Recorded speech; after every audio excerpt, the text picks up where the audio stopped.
Olá para você que acompanha o Webzone Esportes, o Edu Pergunta de hoje, deste sábado 2 de julho, tem uma convidada especial da Boa Terra. Olá, Samara Figueiredo, tudo bem? Muito obrigado por ter aceito o convite e bater um papo aqui no Edu Pergunta.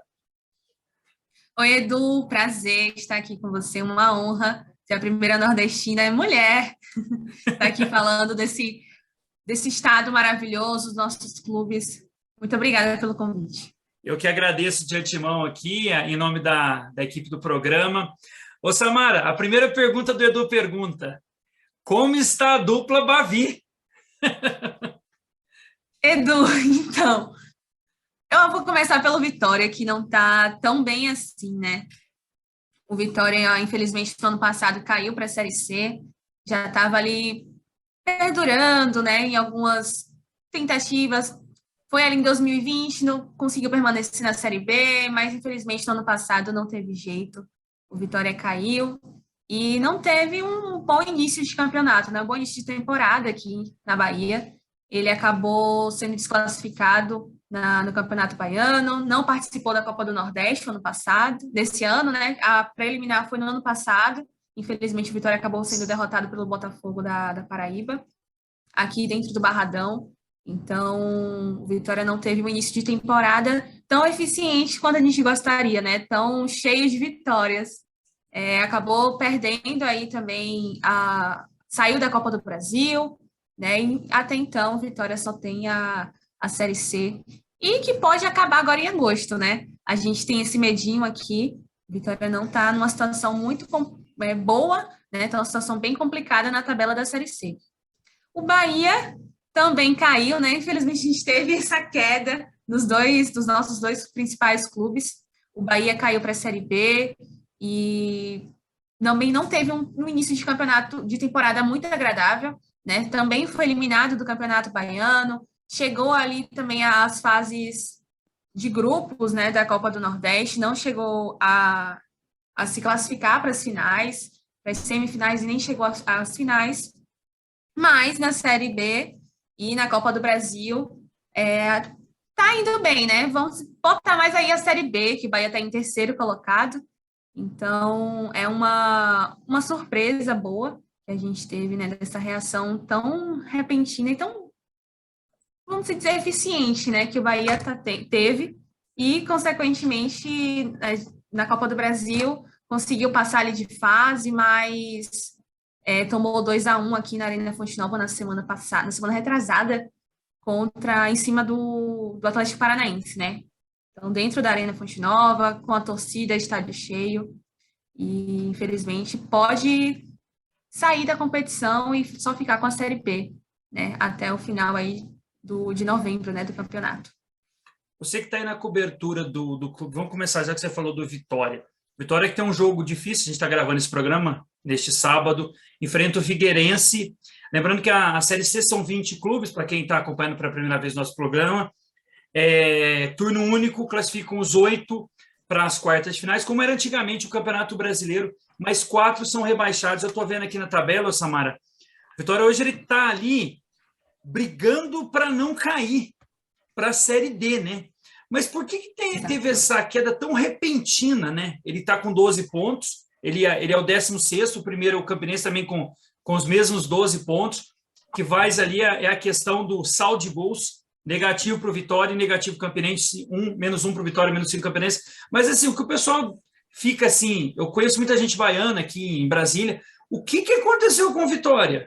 Ter essa queda tão assim brusca, né? Você cai numa Série B, vai para a Série C, não consegue nem o campeonato nordestino, que é muito famoso, virou a Lampions League, né? Para vocês aí do Nordeste. Mas o que a imprensa vê como principal problema hoje do Vitória? Essa queda tão brusca na Série C, Samara?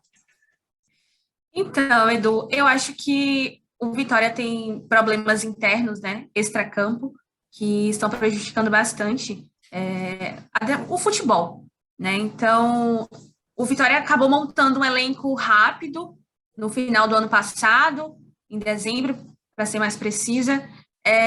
O Vitória estava com uma punição pela FIFA, estava impedido de contratar jogadores a partir de fevereiro deste ano. Então, ali foi no susto, né? Tentando encontrar peças para essa Série C, para o Campeonato Baiano. Opa, perdão. Tranquilo, tranquilo. Faz parte. Qual que é o nome da cachorra? Cachorro ou cachorra? É uma cachorra, tenho duas. A pequenininha tá aqui me puxando e a outra lá fora, Maia e Flora. Vamos Ah, atrapalhar um pouquinho a gente aqui. não, mas faz parte, tá tranquilo.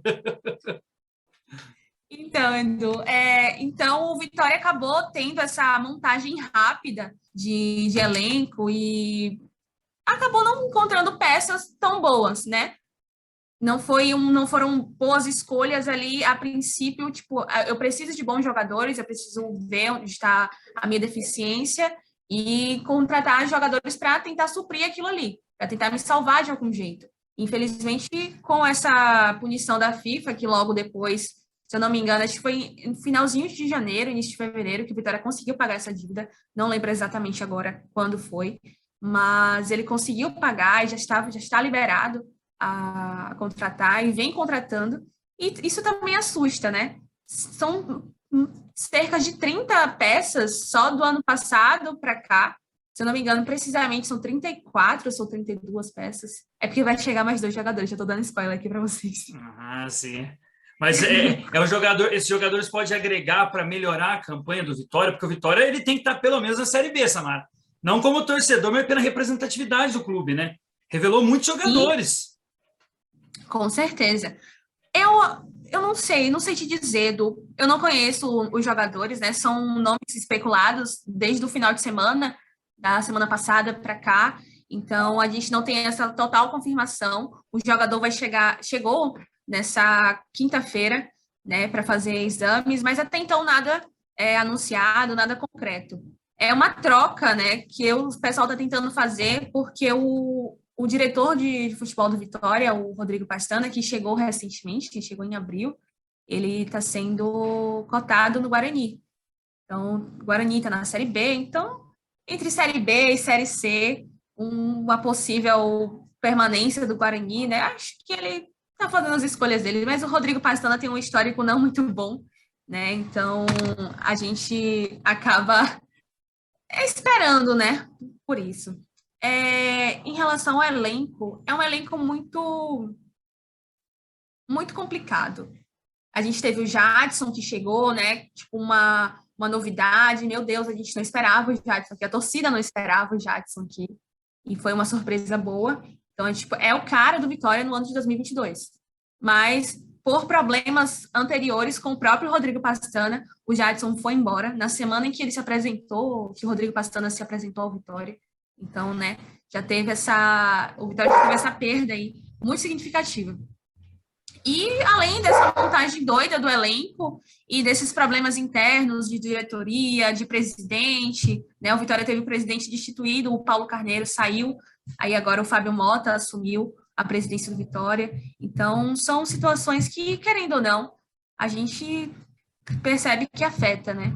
Você percebe ali a mudança de treinador, já teve o Dado Cavalcante, já teve o Geninho, e agora a gente está no. Você já teve o Fabiano Soares, e agora a gente está no João Bursi, né? Que estreou fora de casa, com vitória contra o Altos, e hoje estreia dentro do Barradão, né? Contra o Figueirense, que é um time que está aí beirando o G8.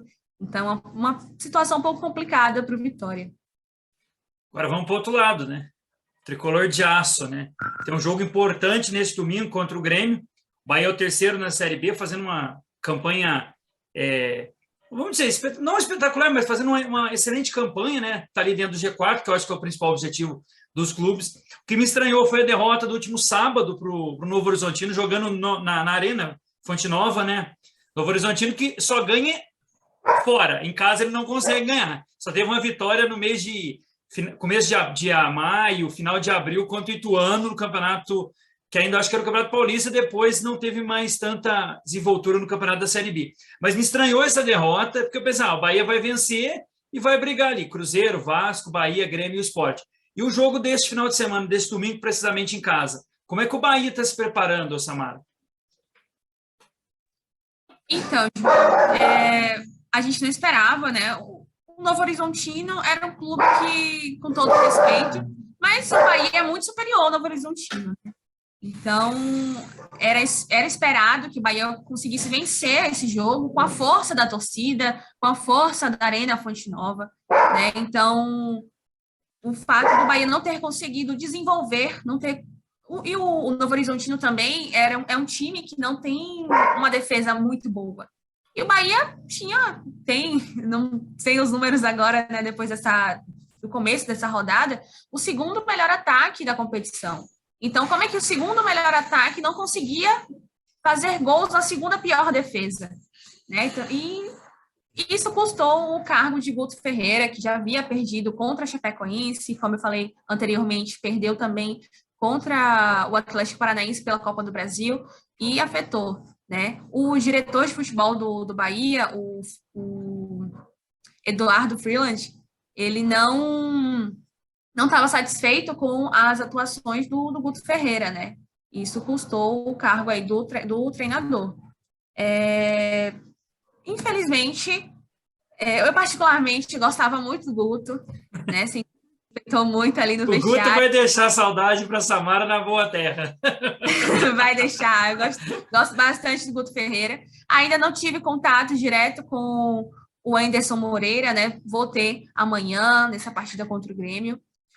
E, enfim, em relação ao Grêmio, é uma partida de Série A, né? Era para estar acontecendo na Série A. São dois grandes clubes desse Brasil. E no ano passado, na última partida, estava lá na Arena Fonte Nova, vi o Bahia fazer 3 gols em cima do Grêmio, Fonte Nova lotada. Não sei se você se lembra, Eduardo, mas foi um jogo com muitas polêmicas antes do próprio jogo começar, né? Que teve a polêmica ali do pessoal do Grêmio falando que iria vencer o Bahia, e aí o Bahia fez promoções de ingressos para lotar a Fonte Nova. A torcida do Inter comprou ingressos para a torcida do Bahia. Então foi uma arerê assim total, né? O GE. Globo relembrou essa história, né? Na quarta-feira o GE relembrou essa história e a gente espera que seja um bom jogo, né? Que seja um jogo digno de Série A, mesmo acontecendo na Série B. É uma estreia de Anderson Moreira diante da torcida tricolor e o Bahia pode aparecer com peças novas. A gente tem o desfalque do Rildo, né? Que ele é atleta do Grêmio. Então, a gente não vai contar com esse atacante. E possa ser ali que o Anderson mude alguma coisa, né? Possa ser que o Jacaré entre no lugar do Rildo, ou o próprio Davó. Né? O Guto gostava de jogar no 4-2-3-1. O Anderson, pelo menos nessa última partida na terça-feira que o Bahia venceu o Brusque fora de casa, o Anderson montou uma equipe no 4-4-2, que coincidentemente foi a penúltima montagem do Guto diante do Atlético Paranaense. Não deu muito certo, eu pelo menos não vi que tenha dado tão certo assim. O Anderson tentou ali botar o Daniel junto com o Rodallega, mas aí não casou muito. Eu, particularmente, como o Anderson já atuou com o Marco Antônio no ano passado no Botafogo, eu acredito que ele vai tentar usar da mesma artimanha ali, né? Que ele recuperou bastante o Marco Antônio, tanto que ele retornou ao Bahia, né? Era um nome assim de peso também para a Série B, já que ele fez tanto sucesso ano passado dentro do Botafogo. E o Anderson, que é o atual campeão, né, Samara? Com o Botafogo na Série B. Então, assim, mesmo você gostando do Guto, eu acho um nome muito interessante aí para essa retomada do Bahia. Assim. Aí, minha opinião pessoal. Tanto que ele queria no meu clube, eu vou já revelar, eu sou vascaíno. Então, assim, eu gostaria, porque eu vi que o Zé Ricardo não estava fazendo um bom trabalho, mas o Anderson acho um bom treinador. Mas me parece, com algumas pessoas que eu conversei, ele não tem um bom relacionamento com a imprensa. Então, você vai saber agora e depois você vai voltar aqui no Edu Pergunta e vai me contar se ele tem um bom relacionamento. Mas, assim, para a gente finalizar essa primeira parte, pessoal aí que gostou da entrevista, está muito interessante. Tem a segunda parte com a Samara no próximo sábado. Mas, assim, qual que é a sua expectativa? Bahia e Vitória. O Bahia consegue o acesso para a Série A e o Vitória consegue se recuperar e, quem sabe, buscar a B, Samara? Olha, Edu, falando do Vitória, é uma questão de fé, né? A gente leva sério aqui na Bahia, e porque os números não são muito bons, né? O Vitória tem 33% de aproveitamento, tanto como mandante como visitante, né? Coincidentemente. E desses últimos jogos do Vitória na Série C são contra times do G8, né? Então vão ser jogos difíceis para o Vitória. Hoje vai ser um jogo difícil para o Vitória, né? Como já falei, o Figueirense é um time do G8. Então, o João Bursi tem uma missão muito complexa, mas o baiano tem que ter fé, a torcida do Vitória tem que ter fé, e se o time conseguir vencer hoje dentro de casa e conseguir vencer os próximos jogos, pelo menos empatar alguns deles, possa ser que ele consiga essa permanência na Série C, ou, quem sabe, consiga essa classificação aí para a segunda fase da competição, e possa ser que surpreenda a gente aí no final do campeonato e consiga esse acesso para a Série B, que é o que a gente mais espera, né? Ver tanto Bahia quanto Vitória no topo ali, porque são clubes de tradição, né? E o Vitória precisa se reerguer e retomar aí para o lugar que ele não devia ter saído, né? Voltar para a Série B e depois retornar à Série A e permanecer por lá. Falando do Bahia, acredito que, como você mesmo já falou, né? O Wanderson é o atual campeão da Série B. E não foi à toa, né, que o Freeland trouxe ele, já que os dois atuaram ano passado no Botafogo. Acredito que o Bahia consiga, assim, o acesso, se estruturando aí, permanecendo. O Bahia até então não saiu, né, do G4, então se permanecer assim, se conseguir somar pontos, tanto fora de casa, como principalmente dentro da Arena Fonte Nova, acho que o Bahia consegue sim esse acesso para a Série A novamente. Tá certo. Então, essa foi a primeira parte com a Samara Figueiredo, ela que é jornalista lá na Bahia. Você está em Salvador, né? Estou sim. Tá em Salvador. Próximo sábado, hoje é 2, próximo sábado é dia 9 de julho, a gente vai continuar essa conversa com a Samara, a gente vai falar do futebol do interior, que está disputando principalmente a Série D, e também um pouco do esporte no estado dela, o estado da Bahia. O Edu Pergunta fica por aqui, curta, compartilhe, semana que vem tem mais. Até já!